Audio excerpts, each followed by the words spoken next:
ഔലിയാക്കളുടെ രാജാവാണ് സുൽത്താനുൽ ഹിന്ദ് ഖാജ മുഈനുദ്ദീൻ ചിശ്തി അൽ-അജ്മീരി ഖദ്ദസല്ലാഹു സിർറഹുൽ അസീദ്. ഇന്ത്യയുടെ സുൽത്താന ഖാജ തങ്ങള്.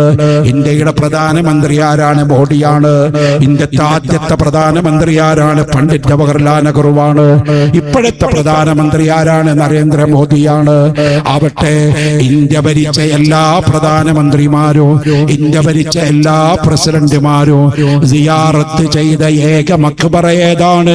ഖാജാ മുഈനുദ്ദീൻ തങ്ങളുടെ മക്ബറയാണ്. മൂന്നാമത് അധികാരം കിട്ടിയപ്പോഴും നരേന്ദ്രമോദി അജ്മീറിൽ പോയി, സർദാർ വല്ലഭായ് പട്ടേൽ അജ്മീറിൽ പോയി, VP സിംഗ് അജ്മീറിൽ പോയി, മൻമോഹൻ സിംഗ് അജ്മീറിൽ പോയി, ഇന്ദിരാഗാന്ധി പോയി, മഹാത്മാഗാന്ധി പോയി. കാരണം അജ്മീറിൽ കിടക്കുന്ന ആളാരാ? ഇന്ത്യയുടെ സുൽത്താൻ, സുൽത്താനുൽ ഹിന്ദ്, ഇന്ത്യയുടെ രാജാവ് ഖാജ തങ്ങളാണ്. ഒരൊറ്റ ദിവസം കൊണ്ട്, ഒരൊറ്റ കറാമത്ത് കൊണ്ട് 1,60,000 ആളുകളെ ഇസ്ലാമിലേക്ക് കൊണ്ടുവന്ന മഹാനാണ് ഖാജ മുഈനുദ്ദീൻ അൽ അജ്മീർ ഖദ്ദസല്ലാഹു സിർറഹുൽ അസീദ്. അജ്മീറാണ് ഇന്ത്യയിലെ ഔലിയാക്കളുടെ ഹെഡ്. അതിന്റെ കീഴ്പ്പെട്ടുള്ള ഔലിയാക്കളെയാണ് ഇവിടെ ഇന്ത്യയിലുള്ളൂ. ഖുതുബുൽ സമാനായാലും ഖുതുബുൽ ആലമായാലും മറ്റാരായാലും ഖാജ തങ്ങളുടെ അണ്ടറിലാണ് അവരൊക്കെ. സുൽത്താൻ അവിടെയാ കിടക്കുന്നത്. ഹബീബായ സല്ലല്ലാഹു അലൈഹി വസല്ലം തങ്ങളുടെ ഖബർ സിയാറത്ത് ചെയ്ത് മദീനയിൽ ചെന്ന് സിയാറത്ത് കഴിഞ്ഞ് ഉറക്കത്തിലാണ് ഖാജ തങ്ങൾക്ക് റസൂലുള്ളാഹി സ്വപ്നം കാണിക്കുന്നത്, മോനെ നീ ഇന്ത്യയിലേക്ക് പോണം, അവിടെ അജ്മീർ പറഞ്ഞ സ്ഥലമുണ്ട്, അവിടെ പോണം, അവിടെ കേന്ദ്രീകരിച്ച് ഇസ്ലാമിക പ്രബോധനം നടത്തണം. അങ്ങനെയാണ് ഇറാൻ വഴി കുതിരപ്പുറത്ത് മഹാനായ ഖാജ തങ്ങള് അജ്മീറിൽ എത്തി. അജ്മീറിൽ വന്നുകൊണ്ട് അജ്മീറിന്റെ തൊട്ടടുത്ത് കാണുന്ന ഒരു തടാകണ്ട്, ഞാൻ നിർത്തുകയാണ്, അനാസാഗർ തടാകം. അനാസാഗർ തൊട്ടടുത്ത് കാണുന്ന തടാകമാണ് അനാസാഗർ. അതിലെ വെള്ളം പറ്റിയത് ചരിത്രത്തിലില്ല, ഒരിക്കൽ പറ്റി. ഖാജ തങ്ങളെ ഇന്ന് ഒതു കൊടുക്കുകയാണ്, അവിടെ മുസല്ല വിരിച്ച് നിസ്കരിക്കുകയാണ്. അപ്പോ രജപുത്ര രാജാക്കന്മാരാണെന്ന് ഇന്ത്യ ഭരിക്കുന്നത്. അവർക്ക് വിവരം കൊടുത്തു ആരോ, ഒരു വിദേശിയായ ഒരു മനുഷ്യൻ ഇവിടെ വന്നിട്ടുണ്ട്. അയാള് ഭയങ്കര നിസ്കാരമൊക്കെയാണ്, മന്ത്രവാദിയാണ്. അയാള് ചിലപ്പോ നമ്മുടെ രാജാധികാരം തട്ടിപ്പറിക്കാം, അതുകൊണ്ട് എത്രയും പെട്ടെന്ന് അയാളെ ഇവിടുന്ന് പുറത്താക്കണം. കേട്ട പാതി കേൾക്കാത്ത പാതി. രാജാവ് കുറച്ച് പട്ടാളക്കാരെ വിളിച്ചിട്ട് പറഞ്ഞു, അയാളെ പിടിച്ച് മര്യാദക്ക് പോകാൻ പറയും, ഇല്ലെങ്കിൽ കൊന്നുകളി. ഖാജ തങ്ങൾ നിസ്കാരം കഴിഞ്ഞ വരെ ഇവർ വന്നു നിന്നു. നിസ്കാരം കഴിഞ്ഞ് സലാം വീട്ടിയപ്പോ ഈ പട്ടാളക്കാർ വന്നിട്ട് പറഞ്ഞു, ഓ അറബി, നീ എത്രയും പെട്ടെന്ന് നാട് വിടണം, ഇല്ലെങ്കിൽ കൊല്ലാനാണ് രാജാവിന്റെ ഓർഡർ. അപ്പൊ ഖാജ തങ്ങൾ പറഞ്ഞു, ഞാനിവിടെ രാജ്യം പിടിക്കാൻ വന്നതല്ല, ഇലക്ഷൻ മത്സരിക്കാൻ വന്നതല്ല, രാജാവാകാൻ വന്നതല്ല, പഞ്ചായത്ത് പ്രസിഡന്റ് ആവാൻ വന്നതല്ല, എനിക്ക് ദീന് പ്രചരിപ്പിക്കലാണ്. അത് കഴിഞ്ഞാൽ ഞാനങ്ങ് പോകും, അത് കയ്യാറെ പോണ പ്രശ്നമില്ല. അപ്പോ രാജാവിന്റെ ഭടന്മാര് പോയി രാജാവിനോട് പറഞ്ഞു, അയാൾ പോകില്ല എന്നാ പറഞ്ഞത്. അപ്പൊ ആരോ പറഞ്ഞു, അയാൾ ഭയങ്കര മന്ത്രവാദിയാണ്. ആഹാ, എന്നാ പിന്നെ അയാളെ മന്ത്രവാദം ഞാൻ കാണിച്ചു കൊടുക്കാന്ന് പറഞ്ഞു. അപ്പോ ഖാജ മുഈനുദ്ദീൻ ചിശ്തി റളിയല്ലാഹു അൻഹു നിസ്കരിക്കുന്ന സമയത്ത് പട്ടാളക്കാർ വന്നിട്ട് പറഞ്ഞു, ഒരു തുള്ളി വെള്ളം ഇനി അനാസാഗർ എടുത്താൽ നിങ്ങളെ കൊല്ലാനാണ് ഓർഡർ പറഞ്ഞത്. ഖാജ റളിയല്ലാഹു അൻഹു അജ്മീർ എന്ന് പറയുന്ന തൊട്ടടുത്ത് കിടക്കുന്ന അനാസാഗർ തടാകത്തിലേക്ക് ഇറങ്ങി ഒരു കൈക്കുമ്പിളിൽ കുറച്ച് വെള്ളമെടുത്തുകൊണ്ട് തന്റെ പാത്രത്തിൽ അങ്ങടച്ചു. കുറച്ച് സമയം കഴിഞ്ഞപ്പോ ഒരിക്കലും പറ്റാത്ത അനാസാഗർ ഇങ്ങനെ വറ്റി ദിവസങ്ങൾക്കുള്ളിൽ അത് വറ്റി വരണ്ടു. അജ്മീറിന്റെ പരിസരത്ത് വെള്ളം കിട്ടാതെയായി. ആളുകൾ വെള്ളം കിട്ടാതെ രാജാവിനോട് പരാതി പറഞ്ഞു. അത്ഭുതം കാണിക്കുന്ന സിദ്ധന്റെ പണിയാണിത്. രാജാവ് പറഞ്ഞു, അയാളോടത് തുറന്നു വിടാൻ പറ. അപ്പോൾ ഖാജ തങ്ങൾ എന്ത് ചെയ്തു? അനാസാഗറിലേക്ക് ആ വെള്ളം കൊണ്ടുപോയി ഒഴിച്ചു. യാ ഖൈറ മൻ ദുഫിനത് ബിൽഖാഇ യഅ്ലുമുഹു ഫത്വാബ മിൻ തീബിഹിന്നൽ ഖാഉ വൽ ഉഖ്മു. അല്ലാഹുവിന്റെ റസൂലിന്റെ വിരലിന്റെ ഇടയിലൂടെ ഉറവ പൊട്ടി ഒലിച്ച മുഅ്ജിസത്ത് നബി തങ്ങൾ കാണിച്ചിട്ടില്ലേ? മുഅ്ജിസത്താകുമ്പോ അമ്പിയാക്കൾക്കാണ്, കറാമത്താകുമ്പോ ഔലിയാക്കൾക്കാണ്. ഖാജ തങ്ങൾ ആ വെള്ളം അതിലേക്ക് അങ്ങൊഴിച്ചപ്പോൾ വറ്റി വരേണ്ട തടാകമതാ പതുക്കെ വെള്ളം കൊണ്ട് നിറയാൻ തുടങ്ങി. തുടങ്ങി. മണിക്കൂർ കൊണ്ട് അനാസാഗർ നിറഞ്ഞു കവിഞ്ഞു. ഈ കറാമത്ത് നേരിട്ട് കണ്ടപ്പോൾ 10,000-കണക്കായ ആളുകൾ ഇസ്ലാം മതത്തിലേക്ക് കടന്നു വന്നു. ഖാജാക്ക് അണികൾ കൂടി ഒരു വലിയ പ്രസ്ഥാനമായി മാറുമെന്ന് കണ്ടപ്പോൾ രാജാവിന് പേടിയായി.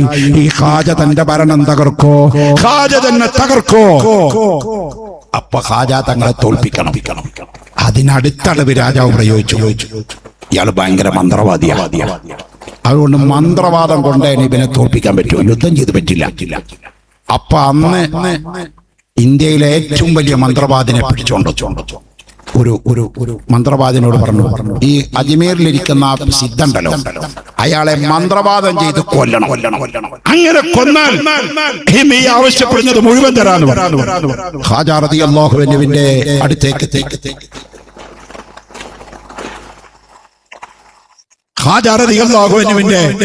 അടുത്തേക്ക് ഈ മന്ത്രവാദി വന്നിട്ട് പറഞ്ഞു, നീ സൗദി അറേബ്യയിൽ നിന്ന് വന്നല്ലേ, മര്യാദക്ക് പോ.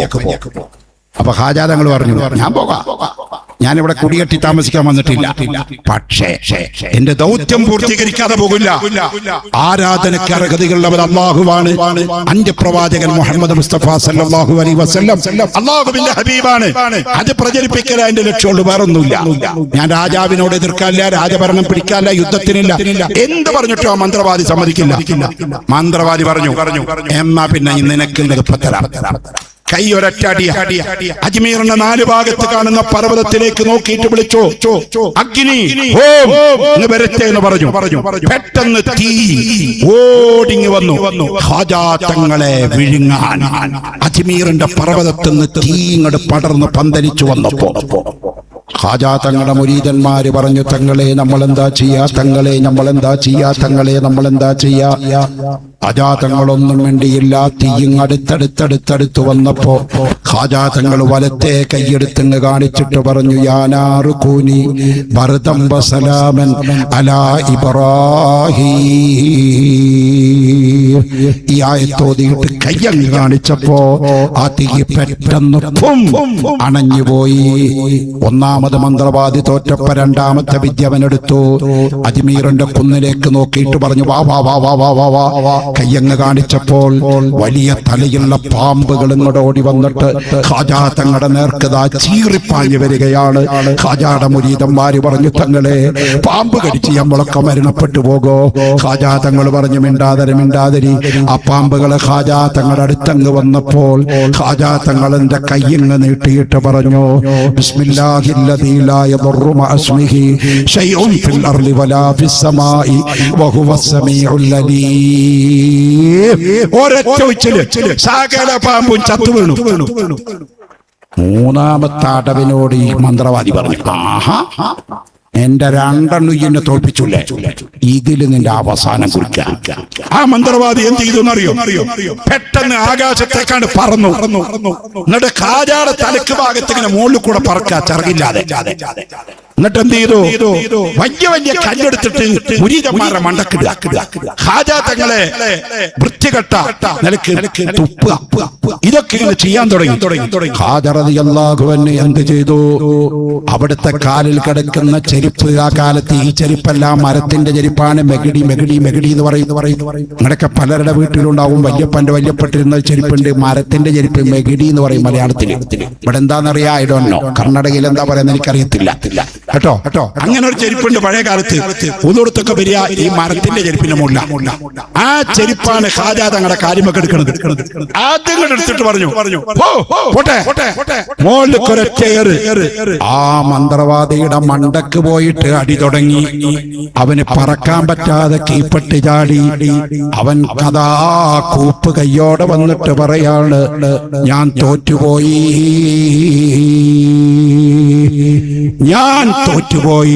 നീ മന്ത്രവാദിയല്ല, നീ ദിവ്യനാണ്, അല്ലാഹുവിന്റെ കഴിവ് കിട്ടിയ ആളാണ്. ആദ്യമായി അജ്മീറിൽ വെച്ചുകൊണ്ട് മുസ്ലിമാകുന്നത് അവനാണ്. അപ്പ ഖാജായുടെ മുമ്പിൽ മുസ്ലിമായത് അവനാണ്. ഇങ്ങനെ കറാമത്ത് കാണിച്ചിട്ട് 10,000 ഇസ്ലാമിലേക്ക് കൊണ്ടുവന്ന മഹാനാണ് സുൽത്താനുൽ ഹിന്ദ് ഖാജാ മുഈനുദ്ദീനുൽ ചിശ്തി. അല്ലാഹു അവരുടെ ബറക്കത്ത് നമുക്ക് നൽകട്ടെ. ആമീൻ. ഇവിടെ